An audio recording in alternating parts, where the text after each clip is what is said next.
Salam.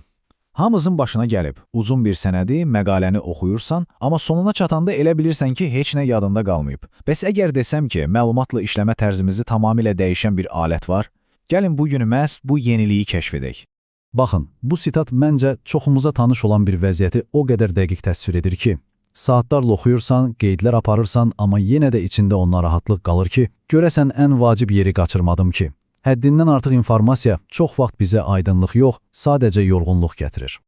İndi bir anlıq təsəvvür edin ki, o qalın kitablar, o uzun hesabatlar sizinlə danışa bilir. Bəli, elmi fantastika filmlərindən bir səhnə kimi gəlir qulağa, deyilmi? Amma bax bu sual bizi birbaşa bugünkü mövzumuzun, deyərdim ki, sehirli həllinə aparır. Və budur o sehrin özü. Söhbət sizin PDF fayllarınızdan, mühazirə qeydlərinizdən podkastlar yaratmaqdan gedir. Yanlış eşitmədiniz. Artıq uzun-uzadı mətnləri oxumaq əvəzinə onlara sadəcə qulaq asa bilərsiniz. Amma dayanın, bu adi mətni səsə çevirmə deyil, heç də yox. Təsəvvür edin, 2 dənə süni intellekt aparıcısı sizin sənədinizi götürür, əsas məqamları müzakirə edir, bir-birinə sual verir, sanki əsl bir podkast şousudur. Bax bu, audio icmal funksiyasının özüdür. Yəqin düşünürsünüz ki, bu çox mürəkkəb bir şeydir, eləmi? Əksinə, proses hədsiz dərəcədə sadədir. Sənədləri yükləyirsən, bir düyməyə basırsan və cəmi bir neçə dəqiqəyə sizin üçün xüsusi hazırlanmış podkast hazır olur. Heç bir texniki bilik lazım deyil. Yaxşı, bəs bu alət niyə bir anda belə populyar oldu? Yəni, niyə viral oldu? Səbəb sadədir. Süni intellekt aparıcıları o qədər təbii danışırlar ki, hətta zarafat da edirlər, həvəsli görünürlər. Bu da ən quru, ən mürəkkəb mövzuları belə həzm edilə bilən bir formata salır. Üstəlik, bütün bunlar tamamilə pulsuzdur. Deməli, bu möhtəşəm funksiyanın arxasında dayanan texnologiya nədir? Gəlin artıq pərdəni qaldıraq və əsas qəhrəmanla tanış olaq. Google'ın Notebook LM platforması. Ən sadə dillə desək, Notebook LM sizin şəxsi tədqiqat assistentinizdir. Sanki bir köməkçiniz var, ona bütün sənədləri, kitabları, məqalələri verirsiniz və deyirsiniz ki, bunları mənim üçün təhlil et. O da məhz bunu edir. İndi çox vacib bir məqama gəldi. Notebook LM-in, deyək ki, Gemini və ya digər chatbotlardan əsas fərqi nədir? Fərq gecə ilə gündüz qədərdir. Baxın, Gemini bütün interneti öz bilik mənbəyi kimi istifadə edir. Amma Notebook LM o yalnız və yalnız sizin yüklədiyiniz sənədlərlə işləyir. Yəni o heç vaxt kənardan məlumat gətirmir, heç nəyi özündən uydurmur. Bütün cavabları sizin mənbələrinizə əsaslanır.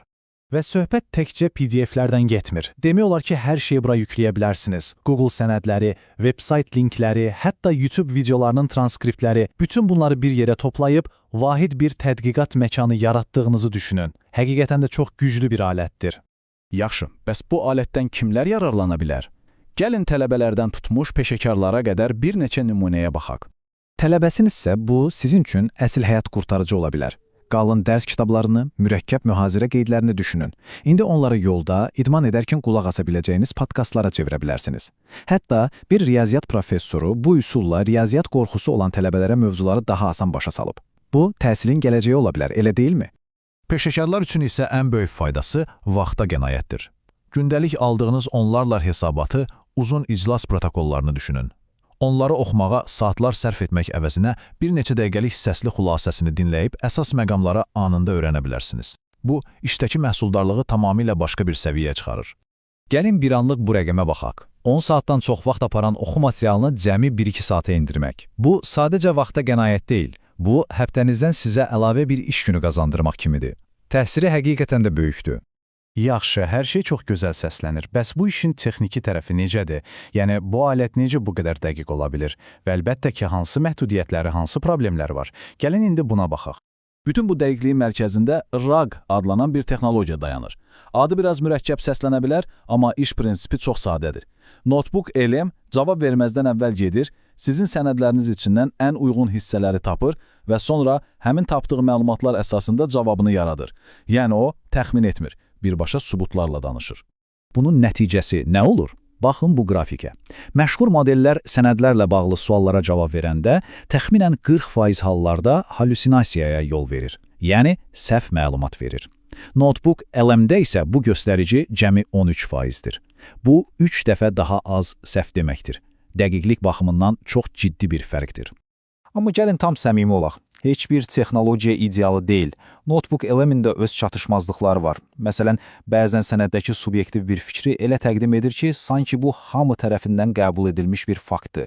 Və podkastlarda istifadə olunan standart Amerikan ləhcəsi mətnin orijinal mədəni ruhunu itirə bilir və təbii ki, audio funksiyasının hələlik yalnız ingilis dilində olması da bir məhdudiyyətdir. Bütün bunları nəzərə alaraq, gəlin böyük mənzərəyə baxaq. Bu alət bizim məlumatla işləmə tərzimiz üçün əslində nə deməkdir? Əsas fikir budur. Biz məlumatı sadəcə axtarmaqdan, onunla birbaşa söhbət etməyə keçid edirik. Artıq sənədlər statik, cansız mətnlər deyil. Onlar bizim dialoqa girə biləcəyimiz, suallar verə biləcəyimiz interaktiv mənbələrə çevrilir. Bu, həqiqətən də fundamental bir dəyişiklikdir. Və bu da bizi son bir sualla baş-başa qoyur. Hər sənədin bir söhbət tərəfdaşına çevrildiyi bir dünyada biz öyrənmə prosesinə necə yanaşacağıq? Bu, gələcəyin təhsili və biliyi haqqında düşünməyə vadar edən bir sualdır.